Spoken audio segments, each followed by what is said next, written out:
لله رب العالمين الرحمن الرحيم مالك يوم الدين إياك نعبد وإياك نستعين اهدنا الصراط المستقيم صراط الذين أنعمت عليهم غير المغضوب عليهم ولا الضالين.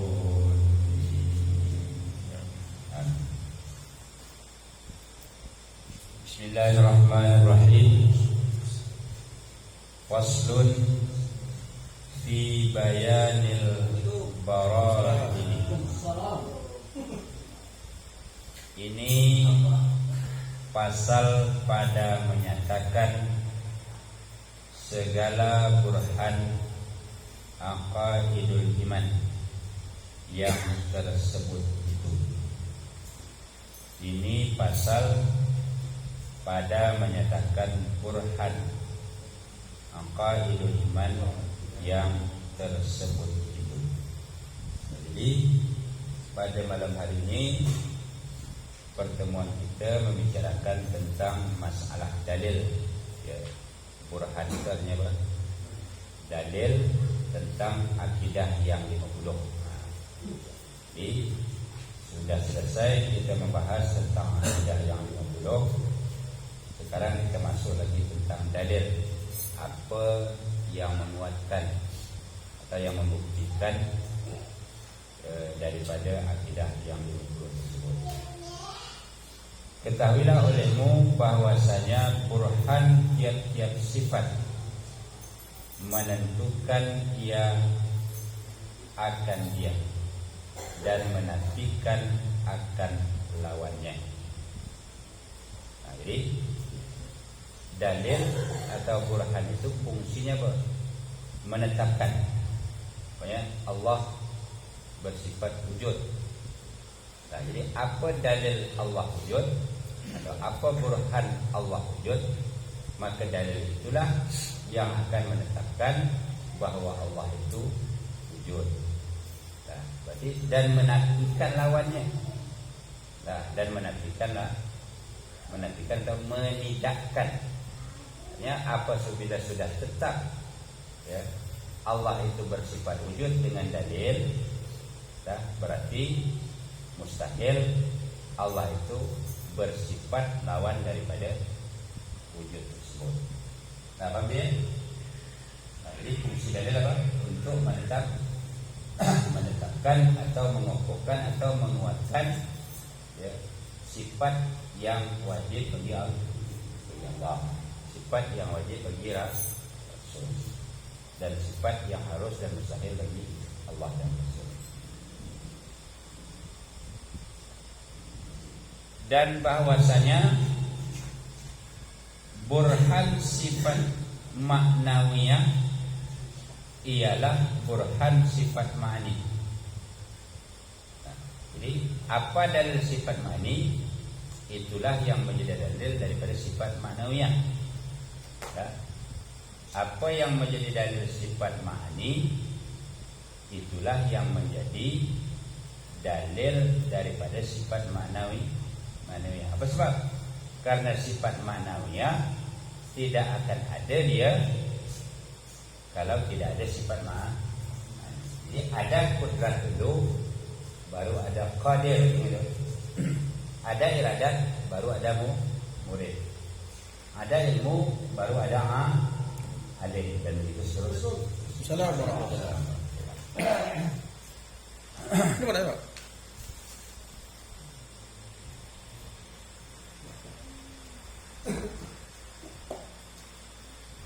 Ya, paham dia? Paham? Nah, kembali. Dan bahwasanya burhan sifat maknawiyah ialah burhan sifat ma'ani. Dan bahwasanya burhan sifat yang bersamaan pada lazimnya, maka dihimpunkanlah setengahnya dengan setengahnya. Jadi kalau sama dari itu.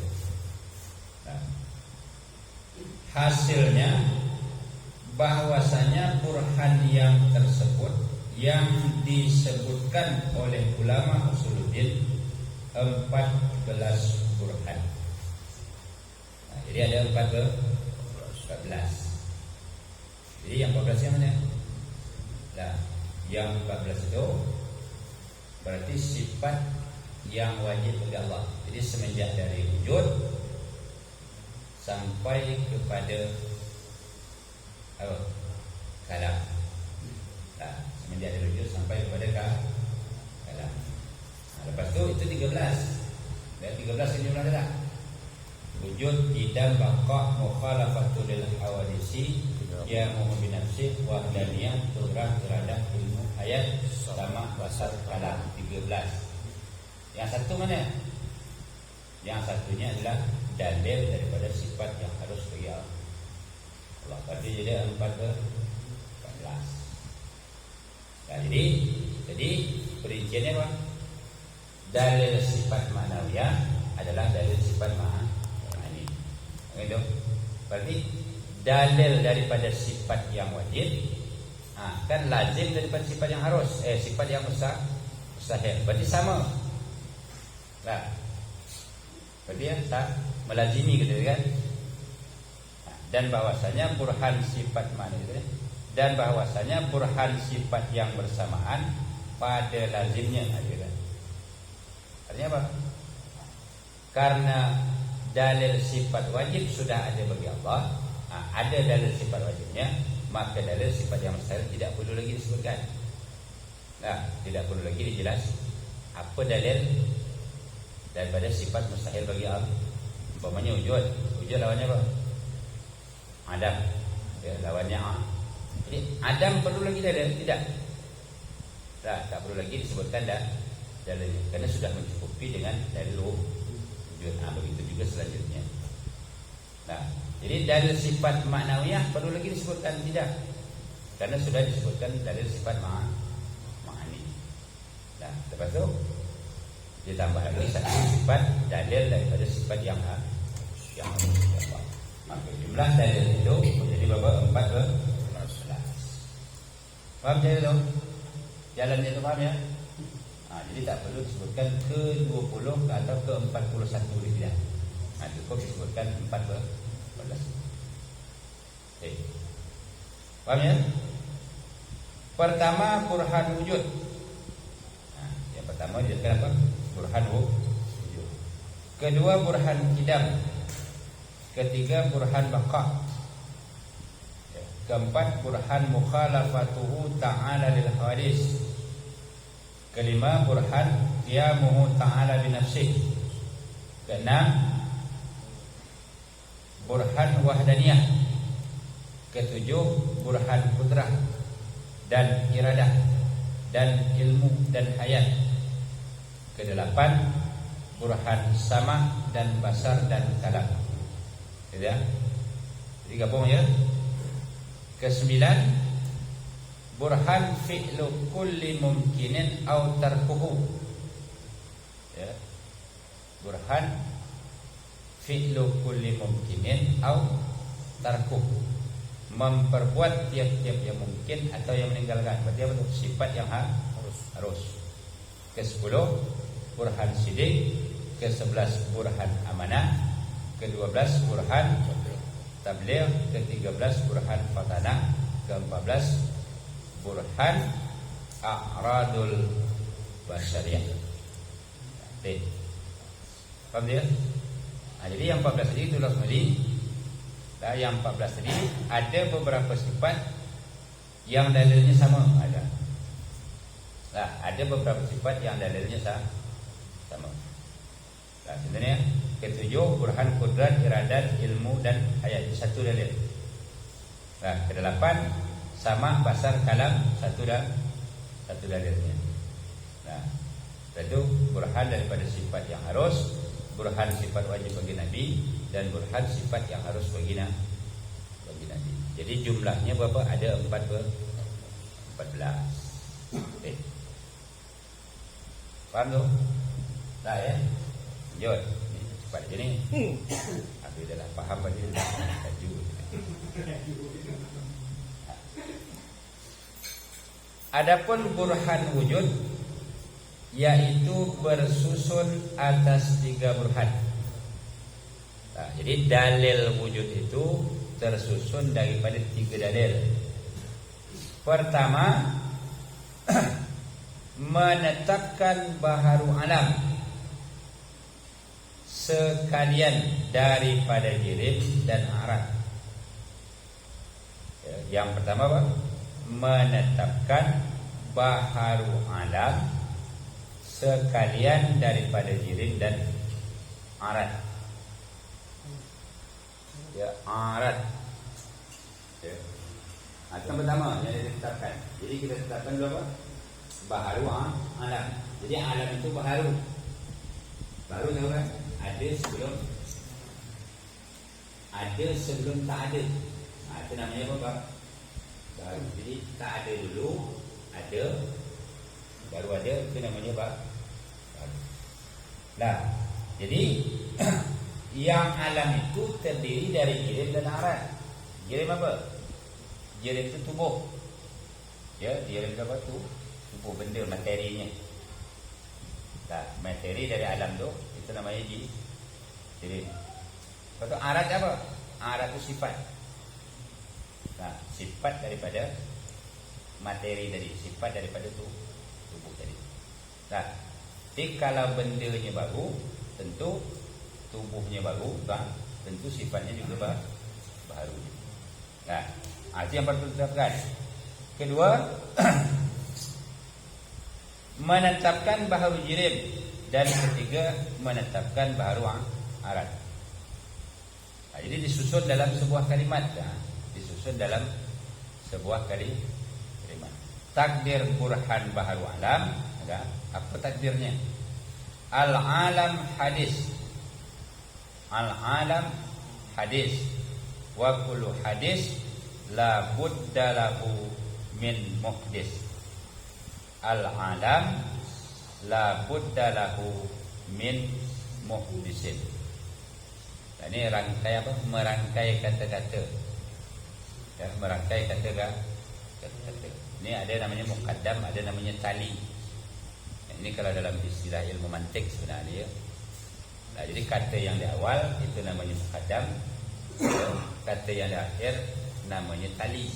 Jadi muqaddam dengan tali nanti menghasilkan yang namanya natijah. Ya, menghasilkan yang namanya natijah. Natijah itu apa? Inti daripada perkataan. Nah, inti daripada perkataan. Nah, namanya apa? Natijah. Jadi ini dalil apa? Susunan kata-kata atau takdir daripada burhan baharu alam. Jadi al-alam hadis. Wa kullu hadisin la budda lahu min muhdis. Jadi al-alam la budda lahu min muhdis. Artinya bermula alam itu baharu. Alam itu baharu. Dan tiap-tiap yang baharu tak dapat tiada baginya daripada yang membaharukan. Nah, jadi setiap yang baru itu pasti ada yang membaharukan. Nah, alam baru. Ya, alam itu baharu. Nah, setiap yang baharu tidak dapat tidak, atau pasti ada yang membaharukan. Apa hasilnya? Bermula alam tak dapat tiada daripada yang membaharukan.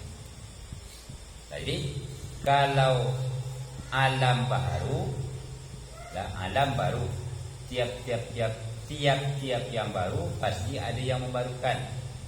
Maka hasilnya apa? Alam adalah baru. Alam adalah baru. Paham ya? Nah, jadi itu dalil mensebutkan adanya Allah. Nah, dalil menetapkan bahwa Allah itu bersifat dengan wujud. Jadi siapa yang mengajarkan itu kan? Nah, tentu yang mengajarkan itu adalah Allah. Jadi untuk menetapkan Allah wujud, nah yang pertama, nah kita harus menetapkan baharu alam. Nah, ditetapkan untuk alam baru. Jadi, dah, yang alam itu terdiri daripada jirim dan arad. Nah, jadi setelah menetapkan alam baru, tetapkan jirim baru, tetapkan arad baru. Nah, yang pertama. Ini yang pertama ya. Nah, jadi bermula alam tak dapat tiada bagi daripada yang membaru. Nah, ini dalil menetapkan alam baru. Nah, dan takdir burhan baharu segala jirim adalah nak menetapkan apa lagi? Baharu jirim. Jirim ni apa? Materi dia atau tubuh. Al-ajramu mulazimatun lil a'radil hadisah wa kullu ma lazamal hadisun al-ajramu hadis. Artinya bermula segala jirim melazimi bagi segala arad yang baharu,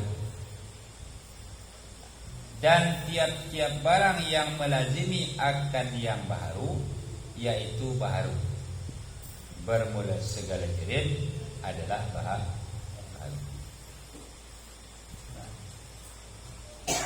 Itu yang kedua. Dan takdir burhan baharu segala arad, al-a'radu suhida taghayyuruha min wujudin ila adamin wa aqsu wa kullu ma kana kadzalika fahuwa hadis. Al-a'radu hadis. Artinya bermula segala arad dipandang ubahnya. Jadi setiap arad itu berubah. Nah, arad itu apa? Itu sifat. Nah, maknanya kalau kita dari kecil kepada besar, ya bayi dulu, lepas jadi anak-anak remaja dewasa menjadi orang tua. Nah, itu kan berubah tu. Nah, itu arad dia. Nah, ya, jadi bermula segala arad dipandang ubahnya, daripada ada kepada tiada, dan dari tiada kepada ada. Kita dulu ada tak? Tak ada sekarang ada. Nanti lah ada sekarang ni, nanti tak ada pula. Ya kan? Itu namanya apa? Tagayur namanya. Atau berubah. Lah. Dan tiap-tiap barang yang ada ia seperti demikian itu. Berarti berubah tu. Dan tiap-tiap barang yang ada seperti demikian itu, maka yaitu baharu. Nah, jadi berubah tu, perubahan itu adalah tanda baharu. Dan bermula segala arad adalah baharu. Nah, faham tu? Nah, jadi yang tiga macam inilah yang menjadi dalil kalau Allah itu bersifat wujud. Nah, Allah itu bersifat apa? Bersifat wujud. Bisa tak faham? Hah?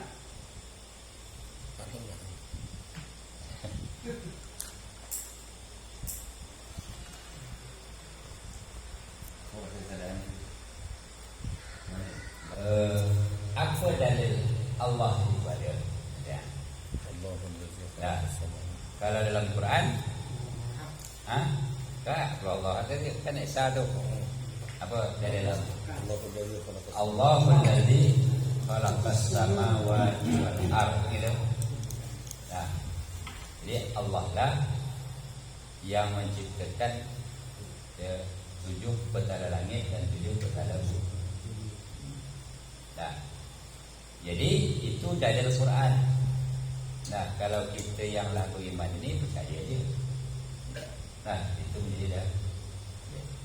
Nah, sekarang secara akal, ya, yang ditanya adalah secara apa dalil Allah itu ada? Nah, mengatakan dalil Allah itu wujud, adanya alam. Nah, dalil Allah wujud adalah adanya alam.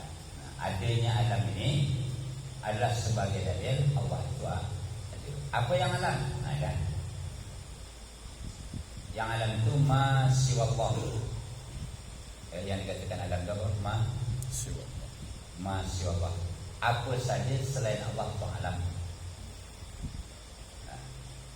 Nah ini kan dalam pelajaran IPA alam semesta kalau itu kan tak termasuk manusia di dalam itu. Ya kan? Nah itu tumbuh-tumbuhan, hewan ya. Itu yang dalam kajian yang IPA gitu. Nah tapi kalau dalam kajian ilmu tauhid atau ilmu akidah yang ada itu masih Allah selain Allah. Nah jadi adanya Allah, bukti adanya Allah itu ada alam. Nah, sekarang apakah alam itu mungkin ada dengan sendirinya? Nah, tentu tidak. Jadi setiap yang ada pasti ada yang mengadakan. Setiap yang ada pasti ada yang mengadakan. Tinggi itu. Nah, setiap yang ada pasti ada yang mengadakan. Jadi untuk sampai ke situ ada. Nah, maka perlu ditasawurkan dulu. Ya, ditasawurkan, digambarkan. Yang pertama yang harus kita gambarkan apa? Ada tadi alam hadis. Menetapkan alam doa hadis. Nah, menetapkan alam hadis. Hadis apa? Boleh ingat yang hadis apa? Yang hadis itu adanya sebelum tidak. Sebelum tak ada lah. Baru jangan baru apa? Ada sebelum tidak. Nah, didahului tidak ada dulu, baru ada. Itu namanya Jadi yang alam hadis, untuk menetapkan alam hadis, dan kita perlu pula menetapkan alam itu terdiri dari arat, jirim dan arat. Nah, terdiri dari jirim dan arat. Yang jirim apa? Yang jirim apa? Jirim itu tubuh. Nah, tubuh berarti zat benda itu betul. Nah, benda ni ini jirim. Nah, badan kita ini jirimnya. Nah, lepas tu yang menempel di jirim itu, ya, yang melekat di jirim itu namanya arat. Lah, yang melekat di tubuh itu namanya arat. Nah, jadi kita perlu mentasawurkan jirim, mentasawurkan alam, mentasawurkan jirim dan mentasawurkan arat. Maka hasil daripada itu ada, ya, kesimpulan dari semua itu, maka setiap yang ada, yaitu setiap yang ada tidak dapat tidak, pasti ada yang mengadakan. Nah, berarti tetaplah itu bahawa Allah itu bersifat wujud. Dan jadi, itu dari akal dia. Adalah pada hadis itu tadi. Dia tak berterasa halin, kalau